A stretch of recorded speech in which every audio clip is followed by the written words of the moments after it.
Ladies and gentlemen, I am going to be 100% honest. I am not as enthused as I was the first time because this is my third time making this exact same video. So, welcome welcome back to my channel. Welcome back to SmutNut Reviews. I hope that you guys are rejoining me, and for everyone who is joining me for the first time, thank you. For those of you who don't know me and don't know what I do, this is literally a book review channel. I review books that I've read, that I've loved, that I've hated. Either way, I review books. And by the title of by the name of the blog, you should know that I review smutty books because I am a smut nut. I love dirty books, so if it's considered new adult, romance, erotica, anything like that, it's right up my alley. And if you like that, then this is the place for you as well, because I will be reviewing books that are right up your alley. I do reviews that are from the slightly smutty to the obscene, and that is where we find ourselves. So I'm just actually getting back into the flow of things. This is my third week back reviewing books. I was gone for quite a while, but I'm trying to be more committed to this particular channel, to these books, to these reviews, and what I have going on. So you guys will be hearing, of course, about the books that I'm reading, and you'll also be hearing about my own work. I actually recently put out a feeler to write under a pen name. So my name is Tiffany. I am not going to be writing under the name Tiffany. So I've asked some people, and I've asked for public opinion on two pen names that I chose. The first is Taylor Shane. I like the way that flows. Taylor Shane is very nice, very simple, easy to remember. The second is a little bit more unique. I like the way it sounds. Tinsley Shade. I like that name, and of course both of those are a play on my own name, the initials of my own name. So if you have an opinion, if you would like to weigh in on what you think I should be writing under, or the pen name, I will definitely consider it. I'll be making a decision very, very soon as I continue on in my own writing projects. So again, the pen names that I've chosen are going to be Taylor Shane or Tinsley Shade. Your opinions are more than welcome.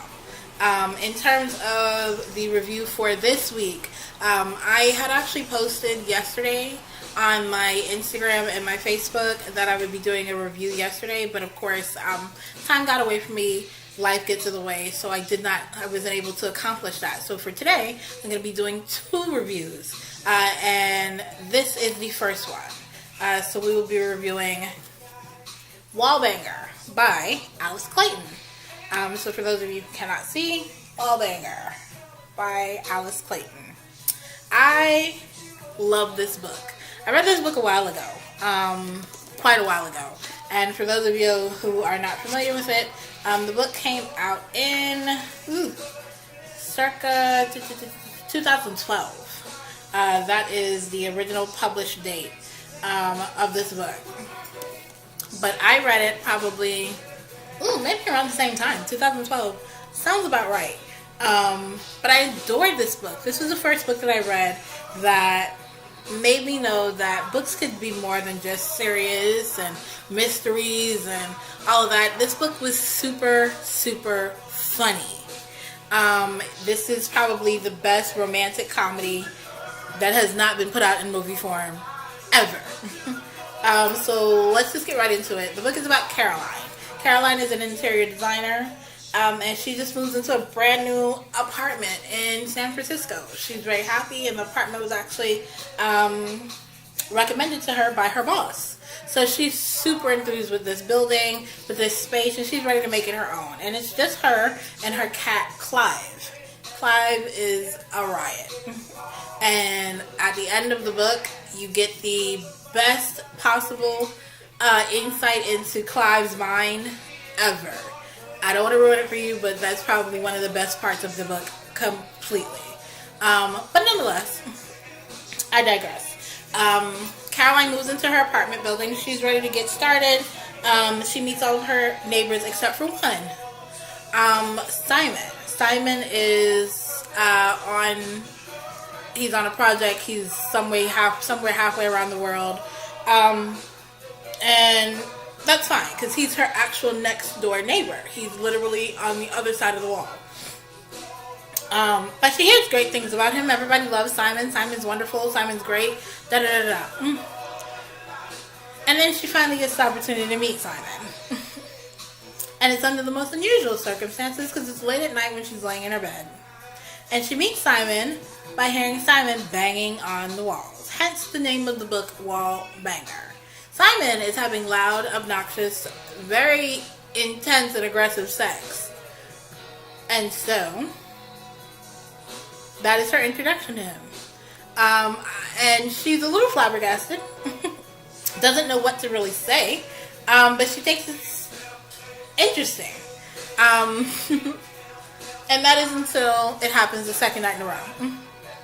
So 2 nights in a row, Simon is in his apartment banging on the wall. And the thing is that the wall that he's banging on is the wall where her bedroom is. So it's literally the wall where her head lays. And he is going to town on a new woman, nonetheless. So she's already got this, image of him that he's definitely a man whore. And when it happens the third night, she's over it. She goes waltzing over to his apartment and basically is going to give him her 2 cents. She doesn't even remember what she's wearing. And I will leave that as a surprise for you, because it comes about later on in the book. But when she bangs on the door, Simon comes to the door, and he is delicious. He is absolutely gorgeous, of course. And she's a little dumbstruck. And he's looking at her like, what the hell do you want? And she's like, look, bruh, I've had enough, okay? Third night, you banging on the wall. My headboard fell and hit me in the head. You really need to take it easy over there, okay? And being kind of an alpha male jackass, Simon responds is, well, why are you worried about what's going on over here? Hey, don't you have someone who's banging on your walls? And of course he commences to being a real dick about that. So they find themselves at odds and at each other's throats. They kind of stay away from each other for a little bit. And then one night, Caroline is in her apartment getting ready for a party with her friends. And she's telling them about Simon, and she's relaying these wonderful experiences to them. And they are having the best laugh possible about this, because, and truth be told, some of the best parts of this book are Simon's experiences. I'm not going to ruin them for you, but let's just say that there are some very interesting sounds coming from the other side of that wall. And there is a girl that is aptly named Spanx and another named Purina. Trust me when I tell you, this is comedic gold. But her and her friends are having a great laugh about it, and then they hear Simon through the walls, and they're like, holy shit, these walls are really, really thin. So they commit to doing what any immature girl would do, and not to say that Caroline and her friends are immature, but they're just being immature at the moment. And they start banging on the wall, and Simon is not alone. He's with his friends. So they bang back, and they kind of have a battle of the wills for like maybe 10-15 minutes with loud music and banging on the walls to see who can out-bang and out-loud each other. And then eventually everybody decides, it's, whatever, let's go on about our way. But what they don't know is they're all headed to the same party. And when Caroline arrives and she sees Simon, she tells her friends, holy shit, the Wallbanger's here. And he's not alone. He's there with 2 of his very hot friends. And so Caroline and her friends go over, and her friends immediately find his friends extremely attractive. And so they start to flirt, and they start to, play around. And the next thing you know, Simon and Caroline are forced into this very awkward interaction because their friends like each other. Caroline feels like she can rise above it. Okay, I don't have to be a bitch about this. You're here, I'm here, no big deal. And so Simon reveals the nickname that he came up with for her. At that point, she's over it. So she drags him outside, of course, to give him a piece of her mind. But what ends up happening is they end up kissing. Because while Wallbanger is a great book, it's also a little predictable that these two are at each other's throats because there's some sort of unspoken sexual tension. You find him attractive, he finds you attractive, and clearly there's a lot of sexual heat going on, even though it's coming only from his side of the wall. So Caroline is extremely embarrassed. And Simon, for once, does the dignified thing and basically says, look, I'll keep your little secret. But they're forced into these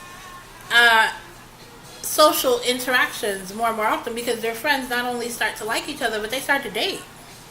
And so Simon and Caroline find themselves spending more and more time together in social settings with their friends.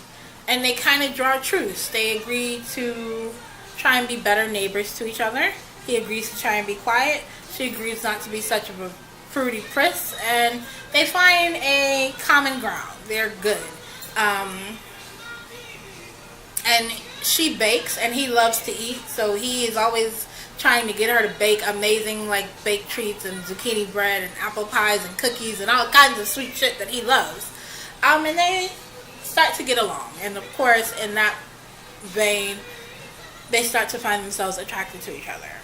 And this is where the story progresses. But what is not said is that Caroline has an issue that she hasn't had an orgasm in almost a year. Because before Simon ever came into the picture, she went on a series of bad dates and, you know, things went left. And somehow in the process of that, she lost her orgasm. She hasn't even been able to give herself one in over a year. But of course, Simon being the Wallbanger, maybe he might be able to bang an orgasm or two out of her. I will not ruin it and tell you if he does or he doesn't. But that's part of the sweetness of this book. So I'll leave it at that. The book was very well written. It was entertaining. It was funny. It was sweet. I love books that draw me in and allow me to kind of like get lost in their pages. And Wallbanger did that.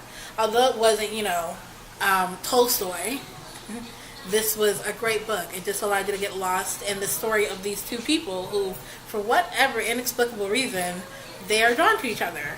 And you kind of want to see what happens next with them. Do they end up together? Do they not end up together? Is Simon really a man whore? Is he really a good guy? Is Caroline just upset because she can't have an orgasm? Or does she just need the right guy to bring it out of her? Lots of questions, simple questions, predictable questions, but nonetheless, very enjoyable to read. I was hooked from page 1 all the way through the last page. I think Alice Clayton has a way of writing that just keeps you engaged.